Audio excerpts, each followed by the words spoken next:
Mariosep, Robin, Boy Mukbang. Nakakahiya ang ginawa mo sa Senado. Sa totoo lang, nakakahiya. Ikaw lang ayata ang walang alam about dyan sa voice record yan. Kami alam namin kung sino yan. Si Badoy. Si Badoy na ang hawak na mga trolls, class C. Klase nga ang mga hawak na trolls. Tapos, ibinintang mo pa ng diretsyo kay Attorney Claire. Nakakahiya ka. Nag-present ka ng ganyan, pero ang tatanungin mo yung mga senators kung sino kaya yun. Hindi ba dapat ikaw ang mag-verify? Instead na bago mo i-present sa Senado, ba't di mo muna pina-verify sa NBI? Kami alam na namin yan. Matagal na kasi yan di ba? Matagal na yan. Alam na namin yan. Si Badoy yan, at saka yung mga trolls niya. Diyan ko nga rin nalaman yung kay Rosalinda. Diyos ko, Mariosep. Alam mo, pinagmukha ka ng tanga nung nagbigay sa'yo niyang voice record na yan. Hindi ko alam kung ano ang pakay ninyo. Anyway, ang pakay lang naman talaga ay sa manira, sa gobyerno. Wala na kayong tigil, no? Hindi na kayo nagsawa. Anyway, marami naman kayong pondo. Sky's the limit nga, ang balita ko di ba? Talagang uubusin ang bilyones at ang golds para lang mapababa si PBBM.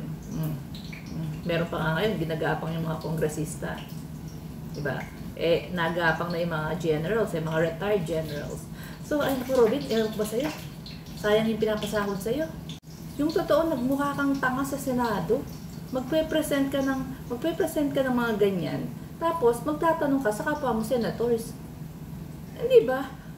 Magpa-verify ka muna. Instead na sila ang tanungin mo, ibigay mo sa NBI, i-verify mo. Pag nagkaroon ng resulta, pag positive, doon mo i-present sa Senado. Diyos ko naman, Robin naman. And alam mo, yung voice record na yan, katagal-tagal na yan. Ano ba yan? Election ba yan?